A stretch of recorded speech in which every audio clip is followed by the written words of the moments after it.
Sejauh yang saya tahu, setiap kapal tanker kargo yang melaju di laut harus menyiapkan berbagai bahan dalam jumlah besar sebelum berangkat. Daripada membagikan bisnis ini kepada orang luar, lebih baik menyerahkannya kepada seseorang yang akrab dan terpercaya. Ketika Johan mendengar ini, seluruh orang sudah sangat bersemangat, tetapi masih sedikit khawatir dan berkata, "Tuan, saya khawatir saya tidak cukup mampu untuk memenuhi persyaratan." Tama melambaikan tangannya dan berkata, "Selama kamu bekerja keras, kamu tidak akan terseret.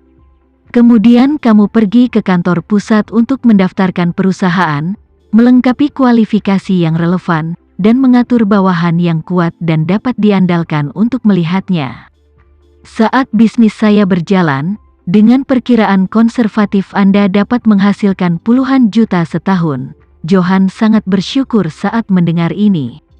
Pada tahun-tahun awal, relatif mudah baginya untuk menghasilkan uang. Mengandalkan atribut khusus dan berbagai hubungan, dia bisa menghasilkan banyak uang setiap tahun dengan bermain sideball. Namun, dalam beberapa tahun terakhir, dia berangsur-angsur hilang. Banyak hal yang dulunya sangat menguntungkan kini tidak tersentuh lagi, sehingga pendapatan merosot tajam. Namun, dia memiliki banyak murid. Biaya untuk memelihara dan memberi makan orang-orang ini tidak berkurang meskipun pendapatan menurun. Sebaliknya, karena harga-harga yang terus meningkat dan pendapatan per kapita yang terus meningkat, maka biaya-biaya mereka juga meningkat. Oleh karena itu, meskipun dia memiliki penampilan yang glamor dalam beberapa tahun terakhir, dia telah dalam kondisi melar. Tama tiba-tiba berinisiatif untuk menyerahkan semua bisnis pasokan Ocean Shipping Group kepadanya di masa depan. Dan keuntungan besar yang terkandung di dalamnya tidak sedikit membantu baginya. Terharu, Johan tidak bisa menahan diri untuk tidak membungkuk dan berkata, "Terima kasih, Tuan, atas dukungan Anda." Tama mengangguk dan tersenyum, "Kamu tidak harus bersikap sopan antara kamu dan aku." Setelah berbicara, Tama berkata lagi, "Saya akan memberi kamu informasi nanti, dan Anda dapat berbicara tentang hubungan bisnis di masa depan." Segera, Tama teringat sesuatu, dan berkata, "Oh, iya, di masa depan, saya yakin akan sangat diperlukan untuk berurusan dengan beberapa orang lokal. Pasti ada ular lokal yang tak terhitung jumlahnya di tempat ini, dan kamu harus mengatur beberapa adik laki-laki di sini untuk membantu Melba menyelesaikan beberapa hal yang tidak dia kuasai. Saya akan memperlakukan bisnis ini sebagai bisnis keamanan yang dialihdayakan kepada Anda pada saat itu. Margin keuntungan juga harus cukup besar. Kemudian, dari tuan dari keluarga Hermawan, saya akan mengatur 1 atau 2 untuk Anda." Johan dengan cepat berkata, "Tuan yakinlah, saya akan berusaha sekuat tenaga untuk memastikan pengoperasian normal terminal."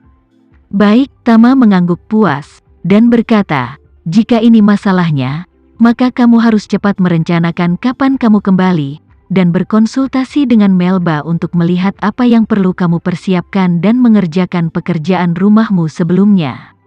Setelah berbicara, Tama melihat waktu, meregangkan pinggangnya, dan berkata kepada Johan dan Devan, "Oke, mari berada di sini hari ini. Kalian berdua telah bekerja keras juga. 2 hari kemudian, ini akan menjadi konser gema. Lebih memperhatikan situasi di Jakarta, jika ada ngengat jahat datang, tolong beritahu saya tepat waktu." Devan buru-buru berkata, "Tuan, Jeffy dari keluarga Sucipto baru-baru ini sibuk dengan konser Nona Gema. Dia sangat sopan, dan dia secara khusus datang kepada saya dan ingin membeli papan reklame terbesar di sini. Saya mengabaikannya. Saya pikir orang ini mungkin berencana membuat monster pada hari konser. Apakah Anda ingin melakukannya sebelumnya?" Tama tersenyum sedikit, dan berkata, "Jeffy pasti menarik di Gema. Karena apa yang disebut Bapak dan Ibu cantik begitu menawan, tidak salah untuk menyukainya. Selama dia tidak bertingkah seperti Henzo, jangan pedulikan dia, Devan berkata dengan sungguh-sungguh, "Tuan, saya pikir dia pasti akan menjadi momok di masa depan. Daripada membiarkan dia berkembang seperti ini, lebih baik memulai lebih awal untuk menghindari masalah di masa depan."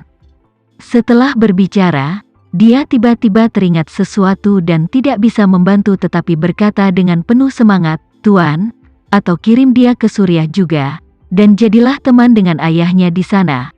Tama tersenyum dan berkata, "Apakah Anda kecanduan mengirim seseorang ke Suriah?" Devan tertawa dan berkata, "Itu tidak benar. Alasan utamanya adalah bahwa anak itu memiliki motif yang tidak murni untuk Nona Gemma dan saya ingin membawanya ke Suriah untuk selamanya." Tama melambaikan tangannya, "Saya ingin bekerja sama dengan Ayu sekarang. Kerjasama ini belum dimulai secara resmi. Saya berbalik dan mengirim saudara laki-lakinya ke Suriah. Bagaimana saya bisa bekerja sama di masa depan?" Devan berkata, "Tuan, Anda mengirim ayahnya ke Suriah. Bukankah dia tidak mengatakan apa-apa?" Tama menggelengkan kepalanya dan berkata, "Itu berbeda. Konsep Ayu tentang benar dan salah sangat kuat. Saya mengirim ayahnya ke Suriah karena beberapa alasan yang tidak dapat disangkal. Yang pertama adalah bahwa Zain memang mengatur aliansi anti-Renza, ada kebencian dan dendam dengan ayah saya. Kedua, dia lebih rendah dari ayahnya yang kejam, dan membantunya melakukan pelecehan, yang secara tidak langsung menyebabkan istri dan putrinya berada dalam bahaya. Ketiga, Zain, sebagai seorang ayah, tidak hanya mengawasi putrinya dengan acuh tak acuh dalam bahaya, dia bahkan berkeliaran di sekitar Chen Sucipto seperti anjing, memohon belas kasihan. Saya mengirimnya ke Suriah, dan Ayu tahu dia pantas mendapatkannya." Setelah berbicara, Tama berkata lagi, "Namun, jika saya juga membuang Jevi ke Suriah sekarang, dia pasti tidak akan dapat menerimanya, dan tidak ada alasan yang masuk akal bagi saya untuk melakukan ini, dan tindakan ini tidak dapat diterima dengan alasan." "Baik," Devan berkata dengan bingung, "sebenarnya, saya hanya berpikir orang ini benar-benar mengikuti Nona Guntur dengan niat buruk, tapi Anda bisa yakin, Tuan, saya pasti akan mengawasinya. Jika dia berani memperbaiki monster apapun, selama Anda memberi kata, saya akan segera mengendalikannya." Tama tersenyum, dan berkata, "Besok tim dari Gemma akan berada di sini. Jika mereka membutuhkan bantuan Anda harus lebih berdedikasi." Devan segera menyatakan, "Tuan, jangan khawatir, dalam hati saya, prioritas Nona Gemma adalah yang kedua setelah Anda." Keesokan paginya, kedua jet bisnis itu mendarat di Bandara Jakarta dengan jarak 15 menit. Ada pesawat yang mendarat di pagi hari, hal yang sangat jarang terjadi di Jakarta. Karena kebanyakan penerbangan pertama yang bertugas adalah dari bandara pada pagi hari, sehingga banyak sekali pesawat yang berangkat dari bandara pada pagi hari, dan hampir tidak ada pesawat yang masuk. Dari dua jet bisnis, satu terbang dari utara, dan yang lainnya terbang sepanjang malam dari ujung barat daya Samudra Hindia. Jet bisnis yang terbang dari utara ini dipenuhi oleh tim manajemen Gemma. Mereka akan memulai pemeriksaan dan penyesuaian akhir tempat konser dan peralatan tata suara panggung pagi ini untuk mempersiapkan latihannya besok. Dalam pesawat jet bisnis yang terbang dari Samudera Hindia, selain pramugari, hanya ada satu penumpang, dan penumpang ini adalah Ayu.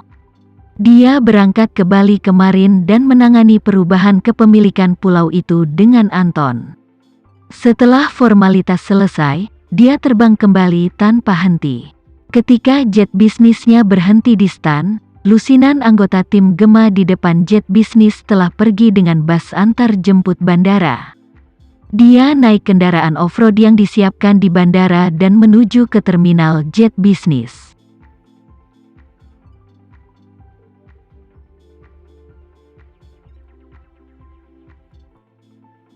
Sekian dulu ya video kali ini. Kita lanjutkan lagi videonya di lain waktu. Oh iya, bagaimana menurut kalian? Semoga bisa sedikit menghibur kalian semua. Untuk teman-teman yang baru nonton, jangan lupa subscribe ya, hehehe. Dan kalau teman-teman ada yang ingin gabung langganan, bisa langsung gabung saja untuk dapat fitur yang menarik dan sedikit membantu Mimin. Terima kasih banyak sudah menonton, sampai jumpa lagi, bye.